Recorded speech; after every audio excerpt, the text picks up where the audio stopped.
Dāmas un kungi, es ļoti augsti vērtēju man piešķirto iespēju izteikt savas domas jums Federālās sakaru komisijas locekļiem. Man ļoti žēl, varētu pat sacīt, esmu dziļi apbēdināts, ka jaunums jau kļūst zināms plašai sabiedrībai. Bet tā kā baumas šādā vai tādā veidā izplatījušās un pat saistījušas šī augstā fóruma uzmanību, man atliek tikai izklāstīt jums visu, ko zinu, un lai Dievs palīdz jūs pārliecināt, ka apspriežamais atklājums mūsu zemē ir pilnīgi nevajadzīgs un liekas. Nē, es nenoliedzu. Mēs trīs, radiodiktors Lū Harrisons, fiziķis Freds Bokmens un es pēc profesijas sociologs izjūtām gluži neparastu dvēseles mieru, jā, izjūtām. Un es nebūtu neapgalvoju, ka dvēseles miers ir kaut kas peļams, bet ja kāds tīkos mieru pēc mūsu receptes, tad jau labāk, lai novēlu sev koronāro asinsvadu trombozi. Lū, Freds un es izbaudījām dvēseles mieru, atzālušies mīkstos sēdekļos un ieslēguši aparātu, kas nebija lielāks par portatīvo televizoru. Mums nenācās ne lietot zāles, ne ievērot īpašas noteikumus, nevajadzēja iekšēji pilnveidoties, bet bāzt degunu svešās darīšanās, lai aizmirst paši savus. Un neviens mums neuzspēja ne dīvainas vaļasprieks, ne mistisks ticējums, ne rosmas vingrojums, ne gremdēšanos sevī, veroties lotos ziedā. Aparāts ir tieši tāds, kāda man šķiet daudzi būs to klusībā iztēlojušies. Civilizācijas kalngala produkts. Elektronisks nieciņš. Lēts un parocīgs masveida ražošanai. Noklikšķina slēdzi un iegūst dvēseles mieri. Kā redz, jūs tādu aparātiņu jau esat iegādājušies. Pirmo reizi es izjūtu mākslīgo dvēseles mieru pirms pusgada. Toreiz arī iepazinos ar Lū Harrisonu. Kaut šīs iepazīšanās nekad nebūtu notikusi. Lū ir mūsu pilsētas vienīgais radiostacijas galvenais diktors.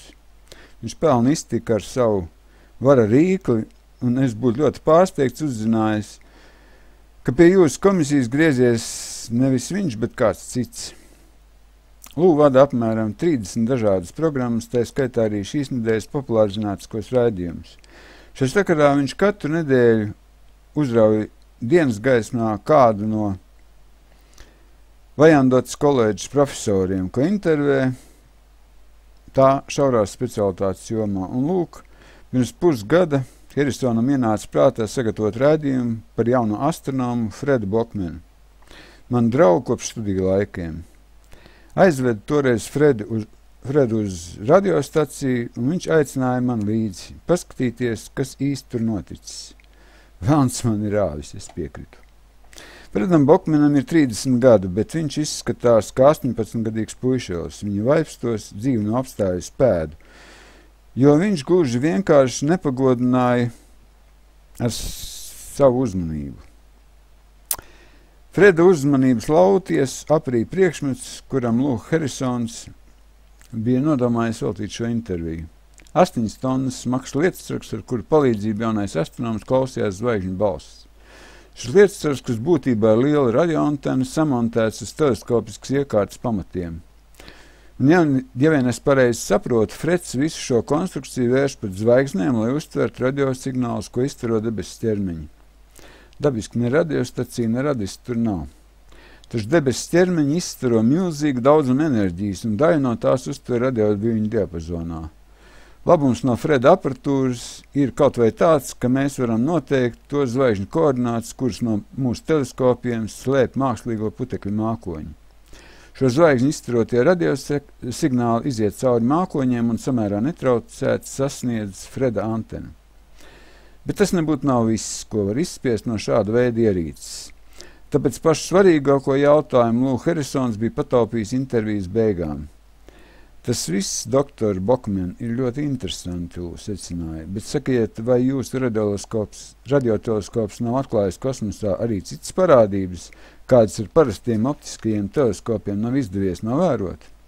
Ir gan, Freds atbildēja. Mēs atradām izplatījumu apmēram 50 kosmisko putekļu neaizsakts punkts, kas izstaro ļoti spēcīgus radiosignālus. Kaut arī nekādi debesu ķermeni šajos punktos līdz šim nav konstatēti. Vai tiešām? Notālo izbrīnu. Es teiktu, ka tas jau ir kaut kas.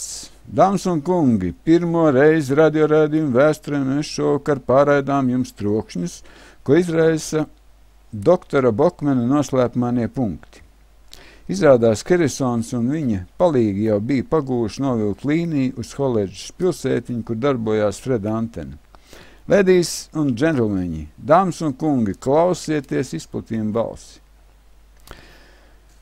Ko klausīties patiesību sakot nebija. Spalgas velpoņi, kā automobīlim būtu pārdurta riepa un viss. Šīs skaņas bija paredzēts translēt ne vairāk kā 5 sekundes. Taču, kad tehniķis translācija izslēdz, mēs ar Fredu pēkšņi pamanījām, ka svētlaimīgu plānprātiņu smēdā esam ieplētuši mustis gan arī līdz ausīm. Es visā ķermenī izjūtu atslābumu, galvu viegli džinkstēju. Harrisons ņird zobus, it kā nejauši būtu iekūlies kādā Kopabankas pludmales sieviešu ģērbtuvē. Tad viņš uzmet skatienu studijas pulkstenim un viņu pārņēma šausmas. Monotonā svelpoņa bija skanējusi ēterē vesels 5 minūtes. Un, ja tehniķis nevilšs ar aproci nebūtu aizķēris slēdzi, raidījums varētu turpināties vēl šodien. Freds nervozi iesmējās, sāka družēni meklēt tekstā vietu, pie kuras pirmīt bija apstājies. Svilpieni no nekurienes viņš beidzot ierunājās. Doktor Bokman, vai šiem nepareiztiem punktiem ir dots jau nosaukums? Nē, Freds atbildēja. Šim brīžam tiem nav ne izskaidrojumi, ne nosaukumi. Izskaidrojumi šai parādībai joprojām nav, bet es to nokristīju par Bokmana eiforiju. Un nosaukums šķiet ir iegājies. Varbūt mēs arī neuzzināsim, kas tie par punktiem, toties mēs labi zinām, kā iedarbojas to izstarojums. Tāpēc nosaukums, manuprāt, izraudzīts veiksmīgi. Eiforija, absolūta labklājības, laimīgas, pilnvērtīgas dzīves izjūta. Patiesi tas ir vispiemērotākais vārds. Pēc raidījuma Freds, Lū un es bijām noskaņoti tik labvēlīgi cits par citu, ka gan izvai gribējās apraudāties. Neatceros, ka raidījums jebkad būtu man sagādājis tādu gandarījumu, sacīja. Atklātība nav viņa stiprā puse, bet šoreiz viņš runāja to, ko domāja. Viens no pašiem neaizmirstamākajiem iespējiem manā mūžā, Freds stipri apmulsis iesaucās.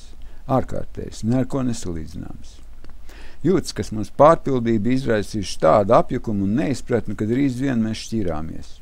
Es aizsteidzos māju, lai iekamtu kādu glāzīti, bet arī tur sastapu gluži neparastu situāciju. Mājā valdīja klusums, un es 2 reizes apstaigāju visas istabas iekams, pamanīju, ka tajās kāds ir.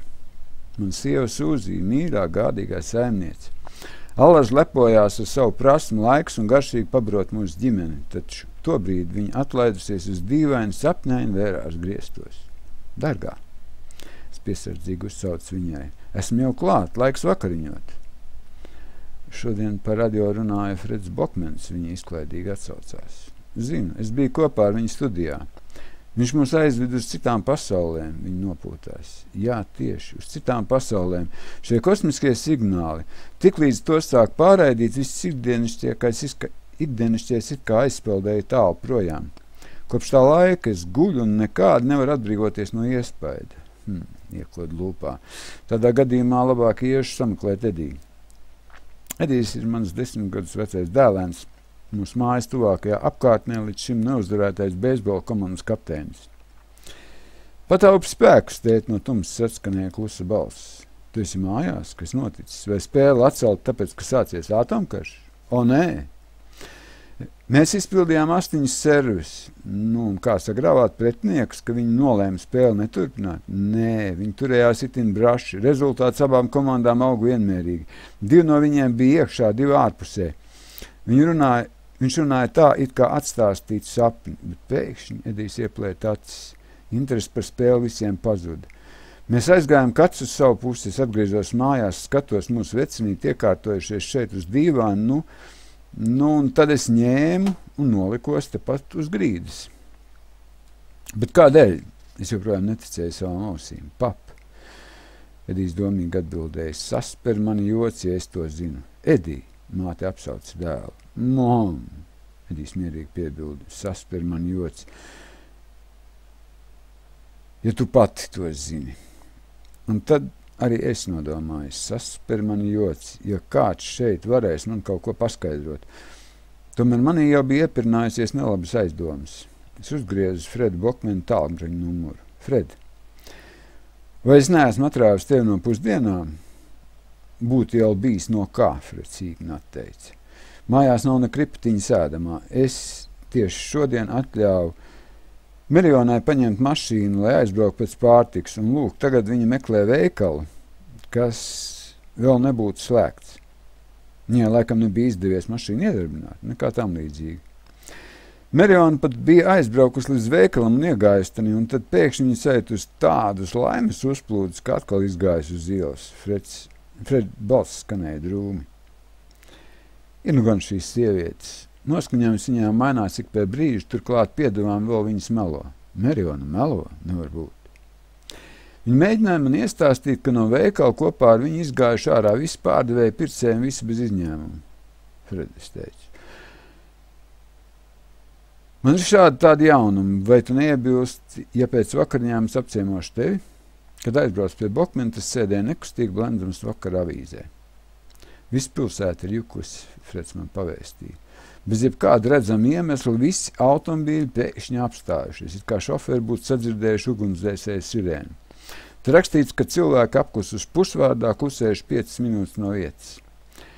Bet simtiem citu iznākuši no mājām vienos kreklos ar uzrotītām piedurknēm, lai gan ārā bija vēss un turklāt smaidījuši tā, it kā reklamēts zobu pastu. Viņš pacauksmēja avīzi. Vai par to tu gribēji ar mani runāt? Es pamāju ar galvu. Tas viss noticis tajā laikā, kamēr par radio tika translētas svelpoņi, tāpēc es domāju, ka droši vien, nevis droši vien, bet noteikti. Cita iespēja ne vairāk kā 1/1,000,000, Freds paziņoja. Laiks sakrīt ar precizitāti līdz sekundē. Bet cilvēku vairākumam to brīdī prātā nenāca klausīties radio. Tā taisnība. Bet, ja mana teorija ir pareiza, tad viņiem tas nebija jādara. Mēs no kosmosa uztvērām vājas signālus, pastiprinājām tos apmēram 1000 kārtu un retranslējām. Katrs, kas atradās nepārāk tālu no raidītāja, saņēma krietni devu šī pastiprinātā izstarojuma, neatkarīgi no tā, vai viņš to gribēja vai negribēja. Freds paraustīja plecs, it kā mēs visi būtu staigājuši pa degošu marihuānas lauku. Kāpēc tu agrāk neesi izjūts nekā tam līdzīga? Tāpēc, ka es nekad neesmu pastiprinājis signālus vai to retranslējis. Jaudīgs raidītājs lūk, kas iedves signāliem jaunu spēku. Un ko tu esi nodomājis tagad darīt? Frits izbrīnījās darīt. Ko tad īpaši te var darīt? Varbūt vienīgi nosūtīt rakstiņu kādam zinātniskam žurnālam.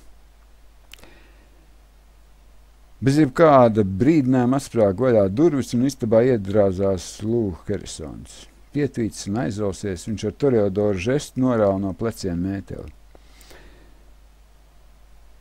Nolēmāt viņu pieņemt par kompanionu, Harrisons vaicāja rādīdams uz mani. Freds neizpratnēs samirkšanē acis. Viņu pieņemt? Tie taču miljoni, Lū turpināja. Miljardi. Nu gan joki, Freds iecaucās. Par ko jūs runājat? Zvaigņu svelpoņa Lū kliedza. Tā visiem iepatikusies, sajaukus viņiem prātus. Vai avīzes lasījāt, Lūs brīdi pat atskurbi? Viss šis taču sacēlies svelpoņas dēļ, vai ne, Dok? Nu, acīm redzot, tā ir, Freds atbildēja, un viņa balsī nepārprotami skanēja bažas. Bet kāpēc jūs domā, mēs varētu tikt pie šiem miljoniem un pat miljardiem? Ar nekustāmā īpašuma palīdzību. Harrisons jūsmīgi turpināja. Lū! Es sev jautāju, kā tu šo triku pārvērtīsi skanīgā naudiņā, ja jau visumu nav iespējams monopolizēt? Un vēl Lū. Kā pārdot to, ko ik viens varēs saņemt par velti, tik līdz tu iesāksi raidījumu? Bet varbūt šī parādība ir viena no tām, kas nekādi nav pārvēršana monētās, es ieminējos. Pagaidām mēs taču neko daudz par to nezinām.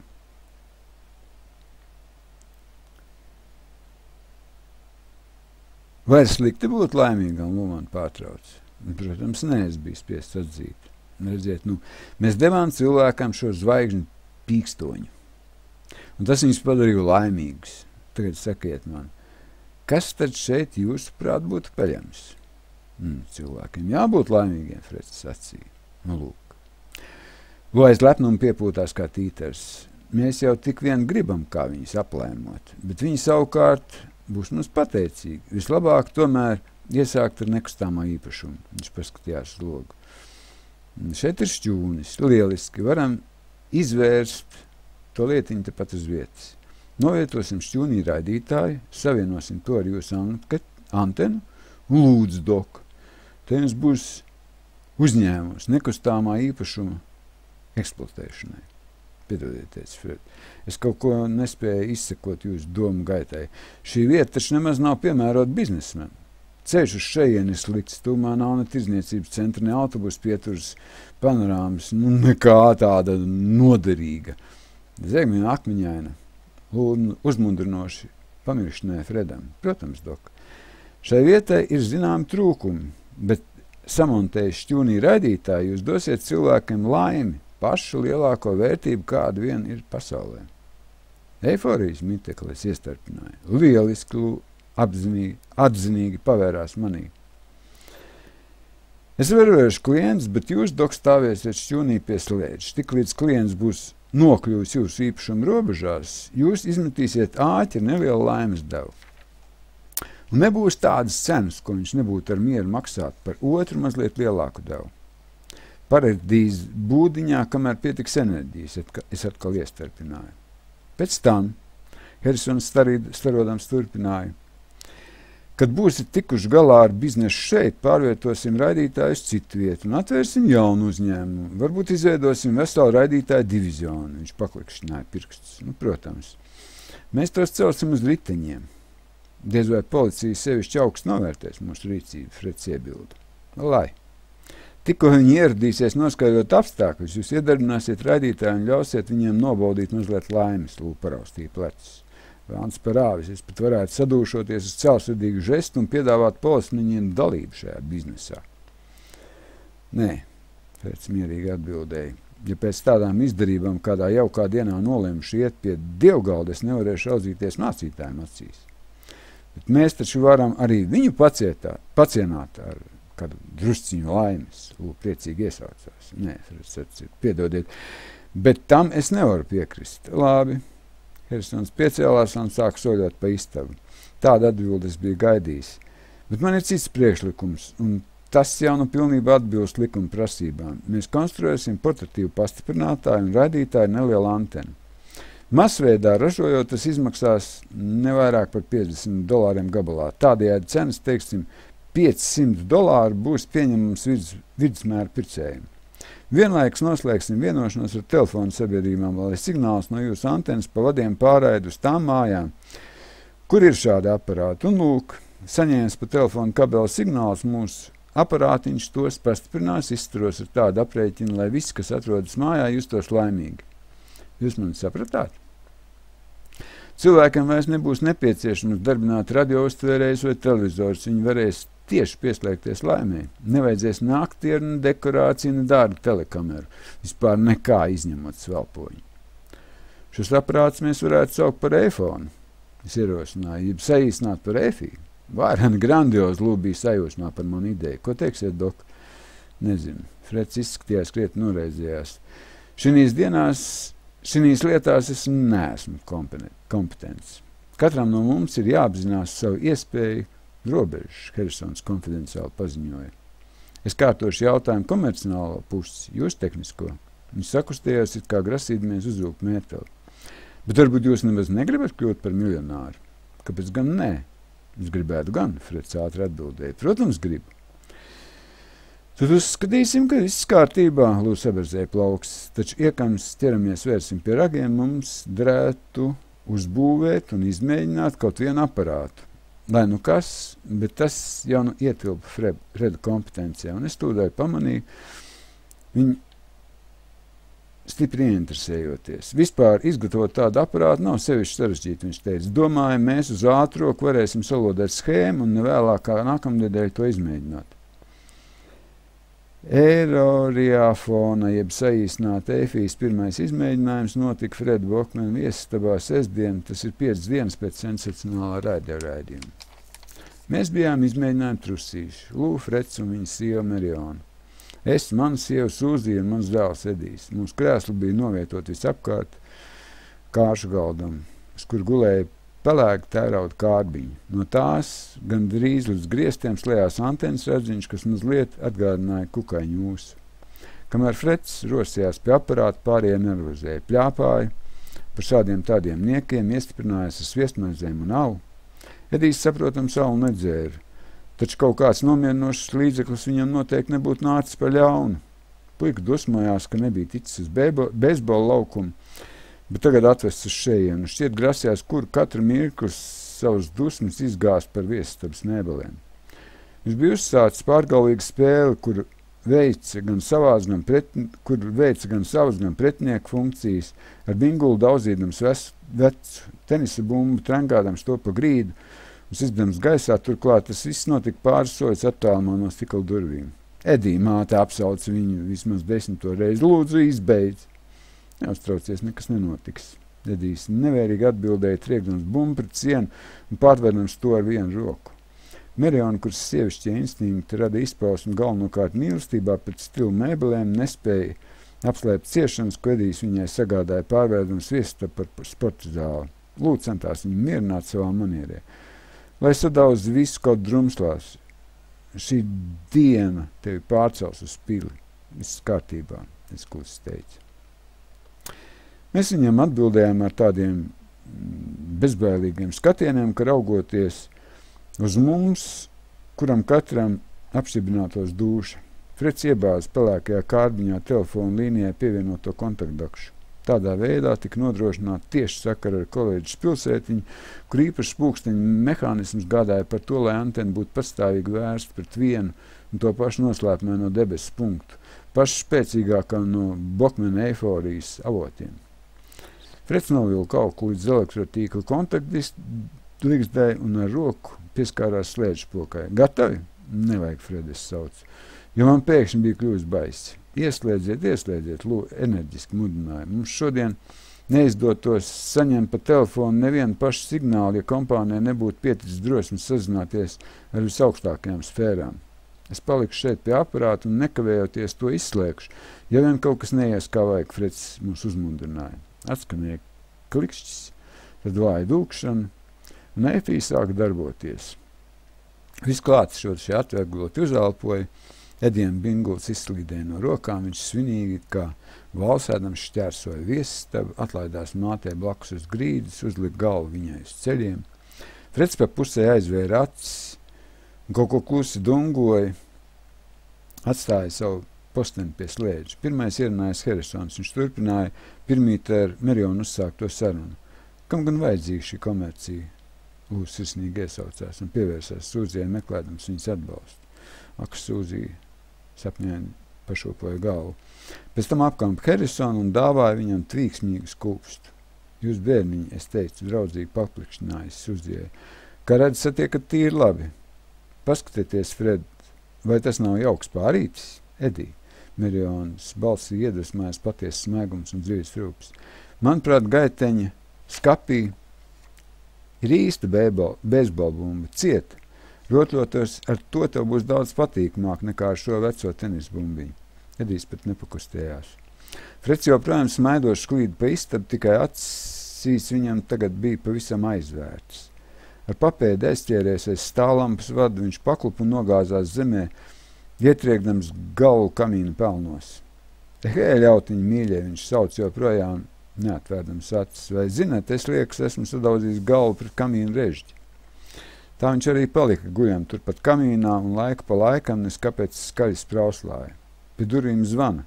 Sūzija pēkšņi paziņoja, liekas, jau diezgan ilgi. Lai gan tam droši vien nav nekādas nozīmes. Ienāciet, es teicu. Mani vārdi visiem šķita bezgalu uzjautrinoši. Mēs zviedzām, burtiski vēders turēdam, arī Freds. Viņa smieklis atcēla gaisā mazas pelēkas pelnu mākonīšas. Ienāca vecītis, sīks nopietni izskat vecītis baltās drēbēs un apstājās priekšnomā, bažīgi gluvodies uz mums. Es esmu pienvedējis, viņš mīnstādinamies sacīja. Pēc tam pasniedz Merionai papīra lapu. Jūsu zīmītēs nespēja saburtot pēdējo rindu. Jūs tur rakstat kaut ko par biezpienu sieru. Viņam balss aizkrita un sakrustojas kājas. Pa turkmodē viņš nolaidās uz grīdas Merionai blakus. Apmēram 3/4 stundas viņš nosēdēja, neteica ne vārdu. Tad viņa sēja pārskrēja rūpjēna. Nekas viņš apātiski nomurināja. Esmu te iegriezies tikai uz brīdiņu, lai gan mans furgons stāv ceļmalā un droši vien traucē satiksmi. Viņš mēģināja piecilties. Viegli nospieda efijas regulātoru, palielinādams izstarojumu jaudu. Pienvedējs sabruka uz grīdas. Visu reizē izdevies.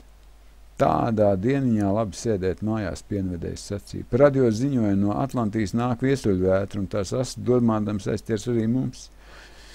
Lai nāk, es mūs deklarēju. Savu mašīnu es novietoju zem liela izkaltuša koka. Pēdējā teikumā šķiet bija apslēpta īpaša jēga. Taču neviens to laikam nepamanīja. Es atkal ieslīgu siltajā klusuma miglā un nedomāju vairs ne par ko.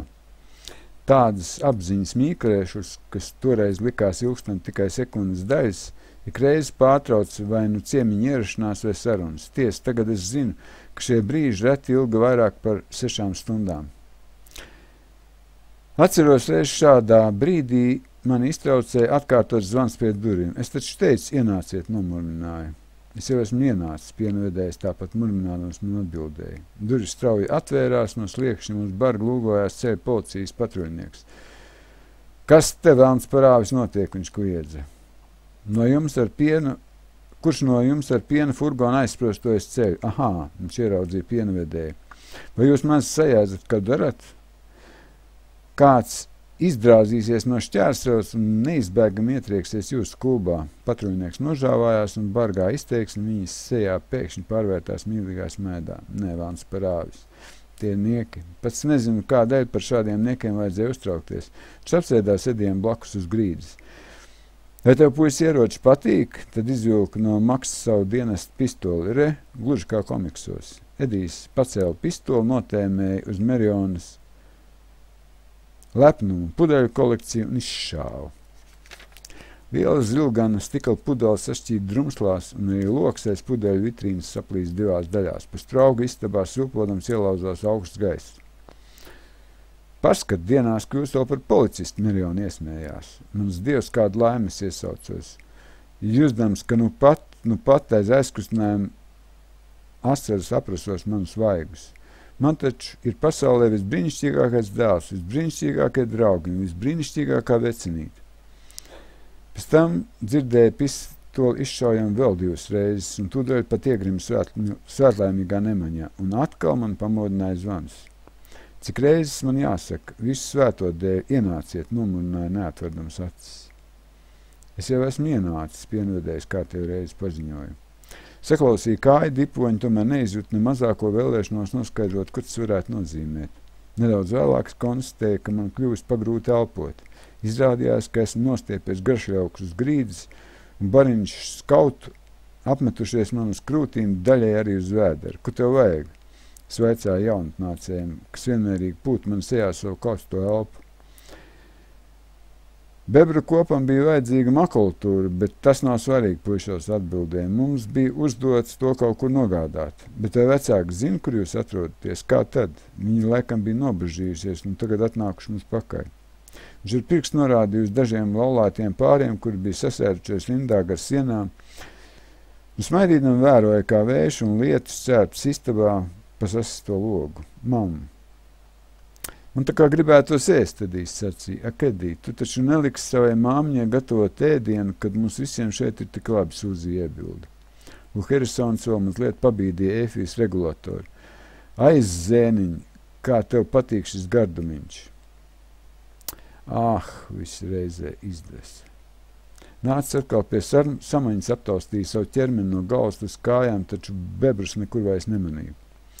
Tad es atvēru acis un ieraudzīju, ka viņi arī Edijs pienavedējs Lū un patruļnieks stāv pie sastā loga un sajūsmā kliedz. Ārā gaudoja vējš, zem šaustīja lietas, ar sasto rūtu lāsts triecās istabā ar tādu spēku, it kā būtu izšauts no pneumatiskā ieroča. Es viegliņām paraudzīju paraustīju Sūzijais plecu, un mēs abi devāmies pie loga, lai pastītos, kas īsti notiek. Sākas. Tā eksāzdē atkārtoja pienvedējs. Mēs ar Sūziju vēl laikus nokļuvām pie loga, paguvām kopā ar citiem papriecāties par burvīgo skatu, kas pavērās mūsu acīm. Kad lielā nokaltusie gobi uzgāzās mūsu mašīnas jumtam. Bum! Trah! Sūzija iesaucās un smējos līdz krampiem kuņģī. Celieties augšā, Fred, mums neatlaidīgi teica, lūdzu, citādi viņš nedabūs redzēt, kā sagrūž šķūnis. Atskanēja Freda balss no kamīna. Ai, Fred, tu jau esi nokavējis, Miriona piezīmēja. Nu, gan būs skatiņš Edijs iebļāvās. Tūlīt pārtrūks elektrolīnijas vada redzēt, kā liec šī papele. Papele patiešām liecās ar vien zemāk, ar vien tuvāk elektrolīnijai, vēl viens vētras brāziens un tā nogāzās saceldam dzirkstējas piecas, pāraudam un samudžinādam vadus. Gaisma nodzisa. Bija dzirdama tikai vētras kaukšana. Kāpēc neviens vairs nepriecājas, Harrisons laiski jaucāja. Ēfī nedarbojas, lūkas par lietu. No kamīna atskanēja drausmīgs vaids. Dievs kungs, man laikam ir smaziņas atrisinājums. Miriona raudādam bija notupusies uz ceļas blakus savam vīram. Man, dārgo nabadzīņu, kas ar tevi noticis? Es palūkojos uz sievieti, kur bija apskāvis uz drausmīgu netīru vecu raganu ar sarkanām dziļi iekritušām acīm un matiem, kā medūzai gorgonai. Nodarbinājās no riebuma. Dargais, raganai pāri vaikiem sāk ritēt asaras. Tā taču esmu es, Sūzija. No visām pusēm skanēja vaidi un žēlabaini lūgumi pēc ūdens un maizes. Pēkšņi noskaidrojas, ka istabā ir neciešami augsts, bet vēl pirms mirkli man bija licies, ka atrodamies ekvatoriālajā joslā. Kas vēlns nospēris manu pistoli, policmanis drūmi apvaicājās. Zeņķis izsūtāmais no telegrāfa, ko es līdz tam brīdim vispār nebija ievērojis, sēdēja kaktā grūtsirdīgi šķirstīja telegramu žūksni un laiku pa laikam iekšņukstējās. Mani kratīja drebuļi. Varu derēt, ka tagad ir svētdienas rīts, es sacīju. Mēs šeit esam jau 12 stundas. Patiesībā bija pirmdienas rīts. Izsūtāmais no telegrāfa pieliecās kājās, kā čūskas dzelts. Svētdienas rīts, es taču atnācu šurp tikai svētdienas vakarā. Viņš palūkājas apkārt, ir gan jums izskats, it kā jūs taisnā ceļā būtu ieradies no šīs kāviņa, Buhenvaldes. Par dienas varē un pateicoties jaunības fantastiskai izturībai, kļuva bebru kopnieks, kā pieredzējis rotas staršinu, viņš savus padotos nostādīja ierindā, un kamēr pārējais laistījās pa istabām un sūkstījās, ka viņas moka slāpes, izsaukums puišas, viņa pavēles pildīdami no jauna iekurināja kamīnu, atnes segas, pārsēja Fredam galvu, bet citiem neskaitāms nobrāzumus, aizkāra sasisto logu un sagatavoja mums pietiekami daudz kafijas un kakao. 2 stundas pēc avārijas, kuras rezultātā Ēfī bija pārstājis darboties, mājā atkal kļūst silts un mēs paēdām. Nopietni cietuši bija tikai viena puišai vecāki. Tie, kas nosēdēja 24 stundas pie izstā loga, saņēmuši penisilīna injekcijas, viņi tika aiztransportēti uz slimnīcu. Pienvedējs izsūtāmais no telegrāfa un ceļu policijas patruļnieks no ārstēšanās atteicās un devās uz mājām. Arī bebru kops braši atvedījies no mums aizgāja. Uz ielas strādnieki atjaunoja elektrolīniju, viesistabā bija palikuši tikai tie, kas tur atradās eksperimenta sākumā. Lū, Freds, Miriona, Sūzija, es, Medijs. Freda seja rodītāja krietnes skaits ievērības cienīgu zilumu un skrambu, tomēr smaziņas atrisinājums viņam nebija. Tūdaļ pēc ēšanas Sūzija bija aizmigusi. Tagad viņa pamodās. Kas ir? Laimes, viņa atbildēja. Ne ar ko nesalīdzinām, nebeidzama laime, kilovati laimes. Lū, Harrisons ar drausmīgu melnu bārdu un sarkanām acīm izskatījās pēc zvērināta anarhista. Viņš bija ielīdzis istabas kaktā un družēni kaut ko rakstīja. Kilovati laimes, tas ir kolosāli, viņš teica. Pērciet laimi, tāpat kā pērkam gaismu. Indējieties ar savu laimi, tāpat kā ar nikotīnu, piebilda Freds un nošķaudījās. Harrisons viņu ignorēja. Mēs izvērsīsim reklāmas kampaņu. Saprotat, pirmie sludinājumi būs domāti inteliģentiem. Par to pašu naudu, ko maksā viena vienīga grāmata, kurā iespējams arī vilties, jūs varat nopirkt 60 stundas efijas. Efija nekad nepievīļ. Pēc tam dosim triecienu vidusmēra amerikāņiem. Triecienu saulespinamā, Freds jautāja. Kas ar jums noticis, draugi, Lūna nesaprata? Jūs uzvedaties tā, it kā eksperiments būtu ciets neveiksmi, pneimonija un nespēks, vai tādus rezultātus mēs gaidījām. Te šī istabā bija sapulcējušies gandrīz visi zem miniatūrā, Lūna teica. Un visiem bez izņēmuma mēs dāvājam laimi, turklāt nevis stundu vai dienu, bet gandrīz 2 diennakts no vietas. Es dzīves cienas par šiem vārdiem viņš pat pieliec kājās. Lai nākamos efijas īpašniekus pasargātu no bojājējas, pietiek iemontēt aparātā pulksteņu mehānismu. Bet tas jums nav skaidrs. Īpašnieks šo mehānismu varēs noregulēt tā, lai efija ieslēgtos, tikko viņš būs atnācis no darba vakariņu laikā, izslēgtos pēc vakariņām un atkal ieslēgtos, kad būs jāliekas gulēt. Izslēgtos un tā tālāk un tam līdzīgi. Viņš saķēra galvu un izbolīja acis. Bet reklāma, Dievs kāda reklāma, jūs bērniem nebūs vajadzīgs dārgas rotaļlietas. 30 stundu efijas nav dārgākas par kinobiļeti. 60 stundu efijas maksā lētāk par pudeli viskiju. Toties iedarbība, kā pudelē ar cienkāliju, Freds iestarpināja. Bet tiešām jūs nesaprotat, ka Harrisons nespēja ticēt. Efija no jaunas savienos laulātos draugus, tā glābs amerikāņu ģimeni. Nebūs vairs strīdu par to, kādu televīzijas kanālu ieslēgt, kādu radioprogrammu klausīties. Efija sagādās prieku ikvienam un visiem. Mēs esam to pierādījuši. Garlaicīgu programmu Efijā gluži vienkārši nevar būt. Viņi pārtrauc kalvējienu pa durvīm. Remonstrādnieks paziņoja, ka pēc 2-3 minūtēm ieslēgs trauku. Paklausies, Lū, Fred teica. Tas cits, viņais briesmās nobeigs civilizāciju ātrāk nekā Barbara nodezināja Romu. Mēs nevēlamies taisīt biznesu muļķojot cilvēci. Lūk tā, nedziniet joks, Lū, nobalts iesaucās. Vai tiešām? Viņš pievērsās Mirjaunā. Jūs nevēlaties, lai jūsu vīrs pelnītu miljonus. Ierīkot zaņķi, kurš pārdos elektronisku kopiju? Nē, nevēlos. Mirjauna vēs atbildēja. Lojiesiet sev pa pieru, bet publika taču augst efijas. Un atcerieties, Luju Pastēru. Vai tad viņš varēja atteikties no piena pasterizācijas idejas? Nu labi. Kā atkal būs elektrība, Mirjauna? Krasi mainīja sarunas tematu gaismu, boilers, ūdens sūksnis. Ak, kungs! Viņa vēl nebija pabeigusi pateikt savu domu līdz galam, kad pēkšņi iedegās gaismu. Mēs ar Fredu, kā no lielgabalu izšaut, jau bijām pusceļā uz pelēko kārbiņu. Abi sagrābām to vienlaikus. Kāršu galdiņš šaļodzījās, dakšas prakšķējās, bet izlidoja no kontaktlīdzes. Efijas spuldes iekvēlojās un tūdaļ nodzisa. Freds bezskaislīgi izvilka no kabatas skrūvgriezi un atskrūvēja kārbiņas vāku. Vai jūs nevēlaties mazliet apkarot progresu? Viņš jautāja, sniegdams man bingulu, ko Edijs bija nometis uz grīdas.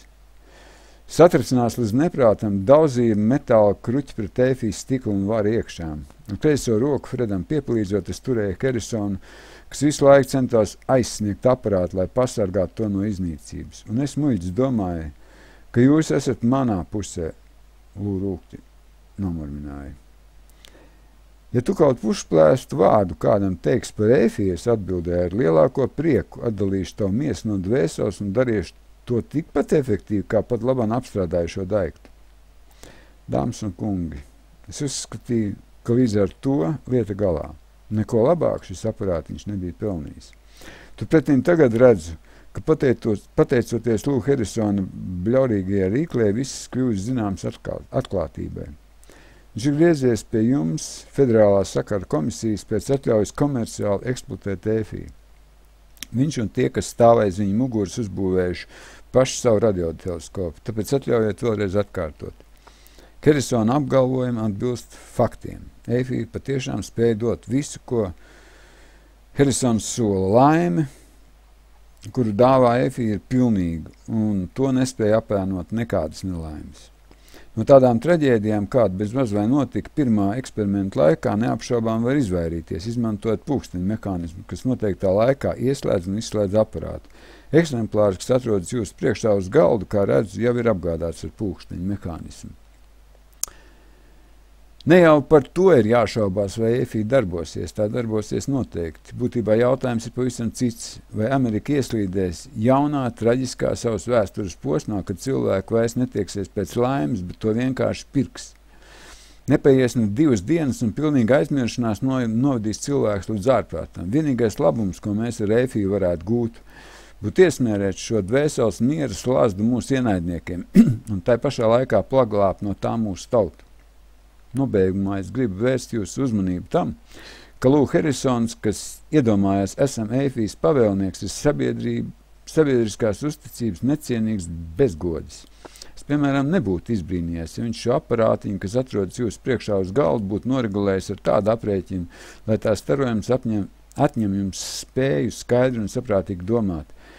Kad jums jāpieņem izšķirošs lēmums, patieši EFI neskādēļ ir sākusi aizdomīgi dūkt, un es tagad esmu tik laimīgs, ka šķiet tūdaļ apraudāšos. Man ir pasaulē visbrīnišķīgākais dēls, visbrīnišķīgākie draugi, visbrīnišķīgā sieva, bet vecais Lū Harrisons ir puikas gods, zemes sāls, varat man ticēt. Un es, protams, no sirds vēlu sekmes viņam jaunajā pasākumā.